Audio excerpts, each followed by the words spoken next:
السلام علیکم۔ آج بروز پیر 8 جولائی RFI بلیٹن کے ساتھ میں ہوں نارین چودھری۔ سب سے پہلے ہیڈ لائنز۔ پاکستان وسط ایشیائی ریاستوں کی سمندری تجارت کے لیے بہترین گزرگاہ ہے۔ پورٹ پر جدید نظام قائم کر کے اربوں ڈالرز کا زر مبادلہ کما سکتے ہیں۔ کراچی نیشنل شپنگ کارپوریشن میں وزیر اعظم شہباز شریف کا اظہار خیال۔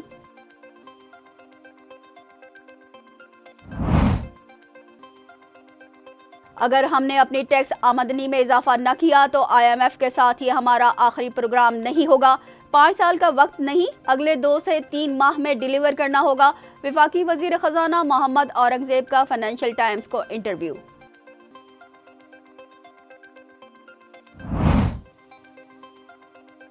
وزارت توانائی کے حکم پر عوام پر بجلیاں گرا دی گئیں۔ محفوظ بجلی صارفین کے بل بھی ڈبل، 3 لاکھ سے زائد بجلی صارفین پروٹیکٹڈ کیٹیگری سے باہر۔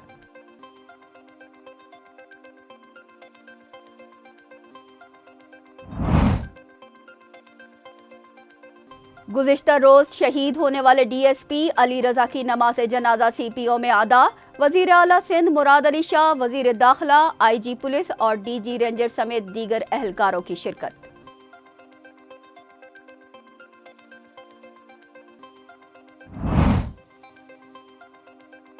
پاکستان میں مونسون اسپیل کا آغاز، گرمی کی چھٹی، لاہور سمیت پنجاب کے مختلف شہروں میں گرج چمک کے ساتھ بارش۔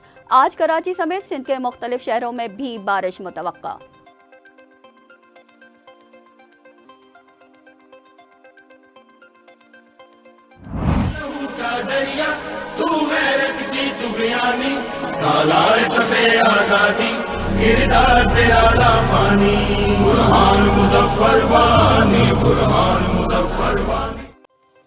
برہان وانی کی 8ویں برسی، مقبوضہ کشمیر میں مکمل شٹر ڈاؤن ہڑتال۔ قابض بھارتی فوج نے مزید 6 کشمیریوں کو شہید کر دیا۔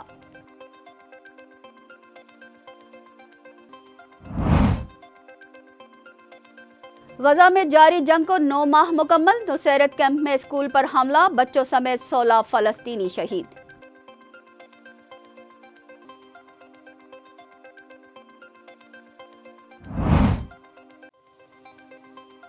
یوکرین کا روس کے اسلحہ گودام پر ڈرون حملہ، دھماکوں کے بعد آگ لگ گئی، کوئی جانی نقصان نہیں ہوا۔ یوکرینی ڈرون کو ہم نے تباہ کیا جس کا ملبہ گودام پر گرنے سے دھماکہ ہوا، روس کا دعویٰ۔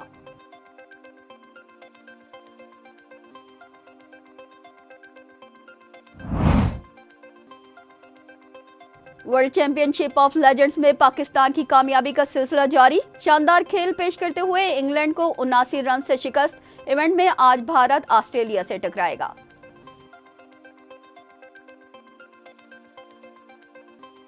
ہیڈ لائنز آپ نے ملاحظہ کی، چلتے ہیں خبروں کی تفصیلات کی جانب۔ وزیر اعظم شہباز شریف کا کہنا ہے کہ پاکستان وسط ایشیائی ریاستوں کی سمندری تجارت کے لیے بہترین گزرگاہ ہے۔ پورٹ پر جدید نظام قائم کر کے اربوں ڈالرز کا زر مبادلہ کما سکتے ہیں۔ کراچی میں نیشنل شپنگ کارپوریشن KPT اور پورٹ قاسم اتھارٹی کی کارکردگی پر وزیر اعظم کو بریفنگ دی گئی۔ اس موقع پر ان کا کہنا تھا کہ پورٹ پر بلا تعطل سامان کی ترسیل کے لیے لیاری ایکسپریس وے کو 24 گھنٹے کھلا رکھا جائے اور ملیر ایکسپریس وے کو بندرگاہ سے جوڑا جائے۔ بندرگاہوں پر جدید نظام مہیا کرنے سے وسط ایشیائی ممالک راغب ہوں گے۔ قازقستان میں روس اور وسط ایشیائی ملکوں کے سربراہوں سے اس موضوع پر مثبت گفتگو ہوئی ہے۔ پاکستان ان ملکوں کے لیے سمندری تجارت کا سب سے موزوں راستہ فراہم کرتا ہے۔ جدید آلات اور مشینری کی تنصیب سے کسٹم کلیئرنس میں تیزی آئے گی، لہٰذا اسکیننگ کی جدید مشینری کی تنصیب کو فوری یقینی بنایا جائے۔ وزیر اعظم کی زیر صدارت ہونے والے اجلاس میں وفاقی وزراء محمد اورنگزیب، جام کمال خان، احد خان چیمہ، عطا اللہ تارڑ، کیسر احمد شیخ، گورنر سندھ کامران ٹھسوری، وزیر اعلیٰ سندھ مراد علی شاہ اور متعلقہ حکام بھی موجود تھے، جبکہ تاجر برادری نے بھی وزیر اعظم سے بندرگاہوں کے انفراسٹرکچر کو بہتر کرنے کا مطالبہ کیا۔ ساتھ ہی بجلی کی قیمتیں کم ہونے پر برآمدات کا حجم $6 ارب بڑھانے کی نوید بھی دی۔ وزیر اعظم نے تاجروں سے اس حوالے سے بہتری لانے کے لیے اگلے ہفتے جامع رپورٹ پیش کرنے کو کہا ہے۔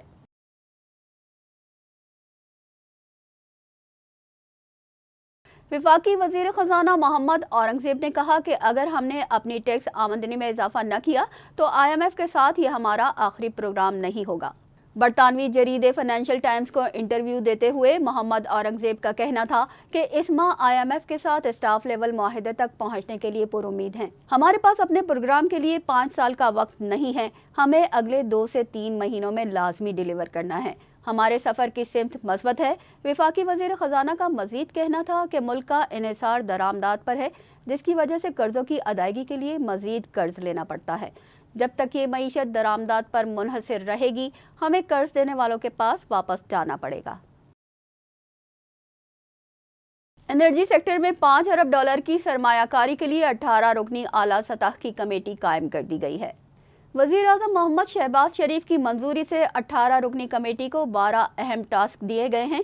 نائب وزیر اعظم اسحاق ڈار کی سربراہی میں قائم کردہ کمیٹی کو 3 ہفتوں میں رپورٹ جمع کرانے کی ہدایت کی گئی ہے۔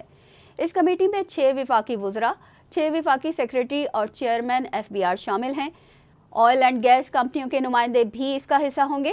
کمیٹی کا فیصلہ وزیر اعظم کی زیر صدارت توانائی شعبے سے متعلق اجلاس میں کیا گیا، جو گیس سیکٹر میں گردشی قرضے کو حل کرنے کے لیے تجاویز تیار کرے گی اور سرمایہ کاروں کو راغب کرنے کے لیے مالیاتی نظام کا جائزہ بھی لے گی۔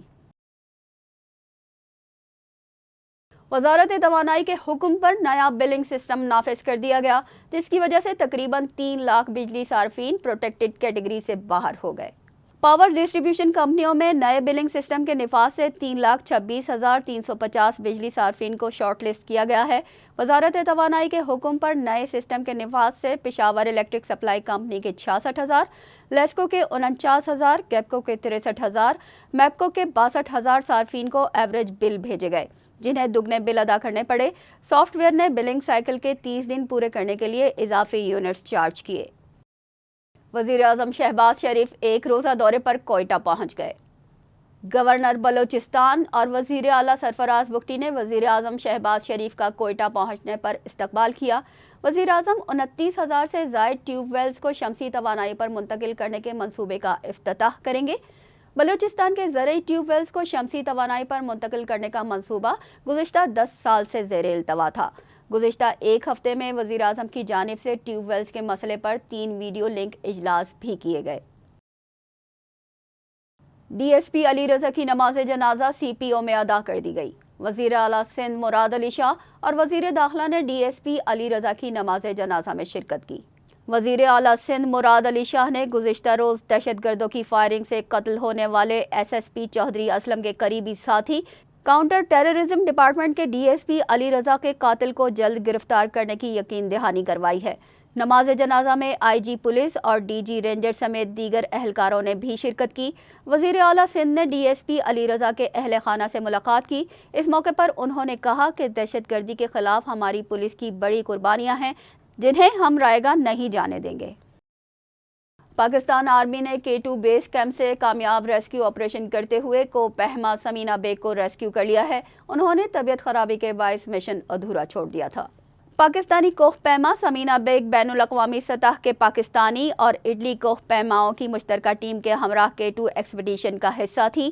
انہوں نے صحت کی خرابی کے باعث مشن ادھورا چھوڑ دیا تھا۔ ابتدائی طور پر انہیں بیس کیمپ منتقل کیا گیا، جہاں سے انہیں بذریعہ سڑک اسپتال منتقل کر دیا گیا۔ اونچائی کم ہونے سے ان کی صحت میں بہتری آئی ہے۔ پاکستان آرمی ڈاکٹرز کی ٹیم بھی CMH اسکردو میں موجود ہے، جو انہیں بہتر طبی سہولت فراہم کرنے کے لیے کوشاں ہے۔ پاکستانی ہر سال حج، عمرہ اور زیارات پر $3.5 ارب کا زر مبادلہ خرچ کرتے ہیں۔ نجی ادارے کی تحقیقاتی رپورٹ کے مطابق ہر سال عمرہ ادائیگی کے لیے تقریباً $2 ارب خرچ کیے جاتے ہیں۔ اسی طرح پاکستانی عازمین کے فریضہ حج کی ادائیگی میں $1 ارب کے اخراجات آتے ہیں۔ سعودی عرب، ایران، عراق اور شام کے مقدس مقامات کی زیارات کے لیے جانے والے پاکستانی سالانہ $50 کروڑ خرچ کرتے ہیں، جبکہ عید قربا پر بھی بھاری اخراجات کیے جاتے ہیں۔ رواں سال پاکستان میں $2.50 ارب کی مالیت کے جانور قربان کیے گئے۔ ہر سال جانوروں کی قربانی سے لیدر سیکٹر کے 37% ضروریات پوری کی جاتی ہیں۔ پاکستان میں مونسون اسپیل کا آغاز ہو گیا۔ لاہور سمیت پنجاب کے مختلف شہروں میں گرج چمک کے ساتھ بارش نے گرمی کی چھٹی کر دی۔ شمال مشرقی علاقوں میں بھی بارش کا سلسلہ جاری ہے۔ محکمہ موسمیات نے کراچی میں آج درمیانے درجے کی بارش کا امکان ظاہر کیا ہے۔ شہر میں مطلع جزوی ابرآلود، جبکہ موسم گرم اور مرطوب رہے گا۔ درجہ حرارت 37 ڈگری جبکہ گرمی کی شدت 41 ڈگری سینٹی گریڈ تک محسوس ہوگی۔ محکمہ موسمیات کے مطابق مانسون کی ہوائیں بلوچستان میں داخل ہو چکی ہیں۔ شمال مشرقی علاقوں میں بارش کا سلسلہ جاری ہے۔ محکمہ موسمیات کا کہنا ہے کہ بلوچستان میں اس سال معمول سے زیادہ بارشیں ہوں گی۔ عظیم کشمیری آزادی پسند رہنما برہان وانی کے 8ویں یوم شہادت پر مقبوضہ کشمیر میں مکمل شٹر ڈاؤن ہڑتال ہے۔ قابض بھارتی فوج نے مزید 6 کشمیریوں کو شہید کر دیا۔ برہان وانی کے 8ویں یوم شہادت پر کنٹرول لائن کے دونوں اطراف بھارت مخالف جلسے، جلوس اور ریلیوں کا انعقاد کیا گیا ہے۔ برہان وانی کو 8 سال قبل آج ہی کے دن بھارتی فوج نے شہید کر دیا تھا۔ 2010 میں قابض بھارتی فوج کے اہلکاروں نے رشوت کے طور پر سگریٹ نہ دینے پر برہان وانی کو کزن سمیت شدید تشدد کا نشانہ بنایا تھا۔ بعد ازاں پولیس کی مسلسل ہراسگی سے تنگ آ کر برہان وانی نے 16 سال کی عمر میں حزب المجاہدین میں شمولیت اختیار کی تھی۔ دوسری جانب گزشتہ روز مقبوضہ وادی کے علاقے کلگام میں نام نہاد سرچ آپریشن کی آڑ میں قابض بھارتی فوج نے 6 کشمیریوں کو شہید کر دیا۔ بھارتی ظلم و ستم کے باعث 6 ماہ کے دوران 33 کشمیری شہید ہو چکے ہیں۔ نصیرت کیمپ میں قائم فلاحی ادارے کے اسکول پر ہونے والے حملے سے بچوں سمیت 16 فلسطینی شہید ہو گئے۔ غزہ کے سرکاری میڈیا آفس نے 9 ماہ کے دوران ہونے والے جانی نقصان کے اعداد و شمار جاری کر دیے ہیں۔ فلسطینی وزارت صحت کے مطابق گزشتہ روز ہوئے حملے میں بچوں سمیت 16 فلسطینی شہید ہو گئے جبکہ 50 سے زائد افراد زخمی ہوئے ہیں۔ فلسطین کے محصور علاقے غزہ میں 7 اکتوبر 2023 سے جاری جارحیت کو 9 ماہ مکمل ہو گئے۔ غزہ جنگ میں اب تک شہداء کی تعداد 38,153 جبکہ 87,828 افراد زخمی اور 10,000 لاپتہ ہیں۔ شہداء میں 10,000 بچے اور 10,637 خواتین بھی شامل ہیں۔ اس کے علاوہ طبی عملے کے 500 اہلکار اور سول ڈیفنس کے 75 اہلکار جبکہ 158 صحافی بھی اپنی جان کا نذرانہ پیش کر چکے ہیں۔ غزہ کے اطراف موجود 7 اجتماعی قبروں سے 520 لاشیں بھی برآمد کی جا چکی ہیں۔ خطے میں چین کی بڑھتی ہوئی طاقت کے باعث جاپان اور فلپائن کے درمیان مشترکہ دفاعی معاہدے پر دستخط ہوئے ہیں۔ غیر ملکی خبر رساں ایجنسی کے مطابق جاپان کے وزیر خارجہ اور فلپائن کے سیکریٹری دفاع کے درمیان چین کی جانب سے لاحق مشترکہ خدشات کے سبب دفاعی معاہدے پر دستخط کیے گئے ہیں۔ اس معاہدے کے تحت دونوں ملکوں کی افواج ایک دوسرے سے جنگی تربیت حاصل کر سکیں گی، جبکہ جون میں امریکہ، جاپان اور فلپائن کی کوسٹ گارڈ فورسز پہلی بار جنوبی بحیرہ چین میں سہ فری کی بحری مشقیں کر چکی ہیں، جو 1 سے 7 جون تک جاری رہیں، جس میں آسٹریلیا نے مبصر کے طور پر شرکت کی تھی۔ یہ مشقیں سمندر میں قانون نافذ کرنے اور سرچ اینڈ ریسکیو آپریشن میں تعاون کو بہتر بنانے کے لیے منعقد کی گئی تھیں۔ فرانس کے انتخابات میں کوئی بھی جماعت سادہ اکثریت حاصل نہیں کر سکی، بائیں بازو کی جماعت اتحادی حکومت بنائے گی۔ انتخابات میں کل 577 نشستوں کے لیے مقابلہ ہوا، جبکہ پارلیمانی انتخابات میں اکثریت حاصل کرنے کے لیے کسی بھی جماعت کو کم از کم 289 نشستیں حاصل کرنی ہوتی ہیں۔ قومی اسمبلی میں انتخابات کے دوسرے مرحلے میں بائیں بازو کی جماعت نے غیر معمولی کارکردگی کا مظاہرہ کرتے ہوئے سب سے زیادہ نشستیں حاصل کر لیں، جبکہ دوسرے نمبر پر حکمران جماعت ریپبلک رہی۔ بائیں بازو کی جماعت اور حکمران جماعت مل کر اتحادی حکومت تشکیل دیں گے۔ بائیں بازو کی جانب سے جان لیوک کو فرانس کا صدر نامزد کر دیا گیا ہے۔ یوکرین نے روس کے اسلحہ گودام پر ڈرون حملہ کر دیا۔ دھماکوں کے بعد آگ لگ گئی، جبکہ روس کی جانب سے یوکرینی ڈرون مار گرانے کا دعویٰ کیا گیا ہے۔ یوکرینی حکام کا کہنا ہے کہ روس کے سرحدی علاقے میں اسلحہ گودام پر ڈرون حملہ کیا گیا۔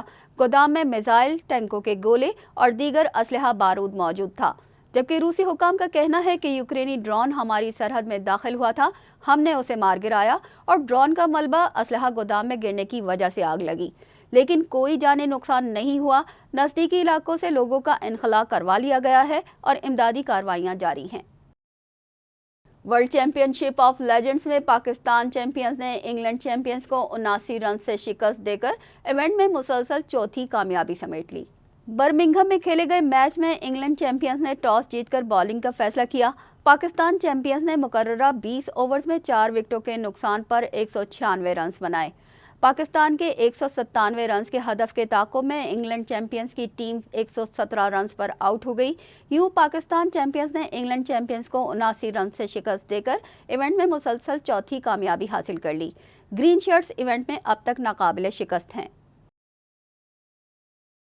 اگلے سال پاکستان میں ہونے والی ICC چیمپئنز ٹرافی کا تفصیلی شیڈیول سامنے آ گیا۔ ایونٹ کا انعقاد 19 فروری سے 9 مارچ تک پاکستان میں ہوگا۔ چیمپئنز ٹرافی کا افتتاحی میچ 19 فروری کو کراچی میں پاکستان اور نیوزی لینڈ کے درمیان ہوگا۔ 20 فروری کو لاہور میں بھارت اور بنگلہ دیش کی ٹیمیں آمنے سامنے ہوں گی۔ پاکستان اور بھارت کے درمیان اہم مارکہ 1 مارچ کو لاہور میں ہوگا۔ ایونٹ کے سیمی فائنلز کراچی اور راولپنڈی میں 5 اور 6 مارچ کو کھیلے جائیں گے۔ چیمپئنز ٹرافی کا فائنل 9 مارچ کو لاہور میں ہوگا۔ بھارت کے تمام گروپ میچز لاہور میں ہی کھیلے جائیں گے۔ BCCI نے ایونٹ میں شرکت کو اپنی حکومت کی اجازت سے مشروط قرار دیا ہے۔